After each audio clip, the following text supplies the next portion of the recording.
धुळे महानगरपालिकेसाठी अर्ज भरण्याची मोठी खेळी. चला तुम्हाला सविस्तर सांगतो. दुपारचे 2:30 वाजले होते. अर्ज भरण्यासाठी फक्त 30 मिनिटं बाकी आणि अचानक एक गाडी येते. हातात एबी फॉर्म्स येतात आणि धुळ्याचं संपूर्ण राजकारण पालटून जातं. भाजपच्या एका निर्णयाने मित्रांना कसं शत्रू बनवलं.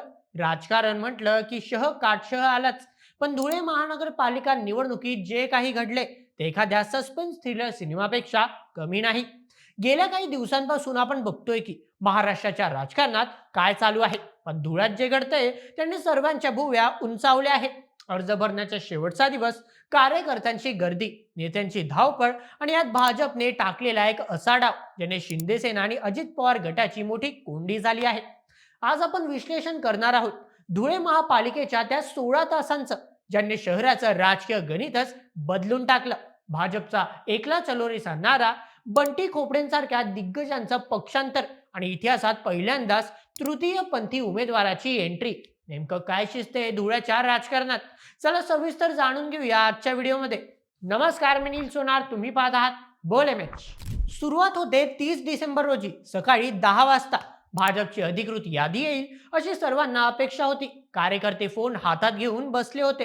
पण दुफाट टळून गेली तरी यादीचा पत्ता नव्हता.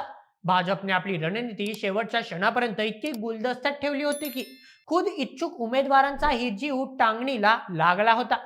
भाजपने या निवडणुकीत 55+चा नारा दिलाय, म्हणजे स्वबळावर सत्ता आणण्याचा संघ बांधलाय. पण याची अंमलबजावणी कशी झाली तर अगदी फिल्मी स्टाईलने. घड्याळात दुपारचे 2:45 वाजले होते. अर्ज भरण्याची मुदत संपायला अवघे 15 ते 20 मिनिटं बाकी होते. त्यावेळी भाजपचे प्रतिनिधी ओम प्रकाश खंडेलवाल एबी फॉर्म्स घेऊन निवडणूक केंद्रावर पोहोचले. जसं एखाद्या ऍक्शन सीन मध्ये घडतं तसं त्यांनी वेगाने केंद्रावर जाऊन उमेदवारांना फॉर्म्स दिले. या लास्ट मिनिट एंट्रीमुळे एकच खळबळ उडाली.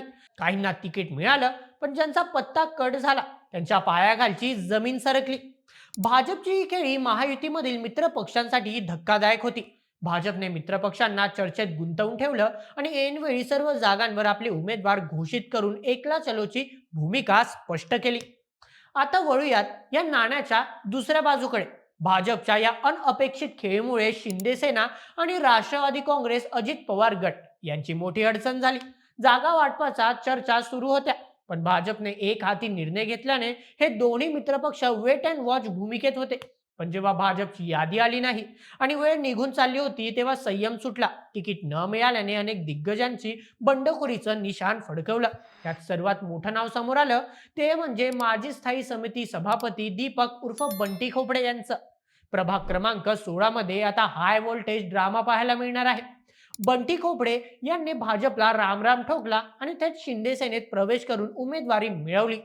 विशेष म्हणजे त्यांच्या विरोधात भाजपच्या जिल्हाध्यक्षांच्या वहिनी आणि माजी उपमहापौर कल्याणी अपळणकर उभे आहेत. म्हणजे एका बाजूला जुना निष्ठावंत तर दुसऱ्या बाजूला पक्षाची ताकद.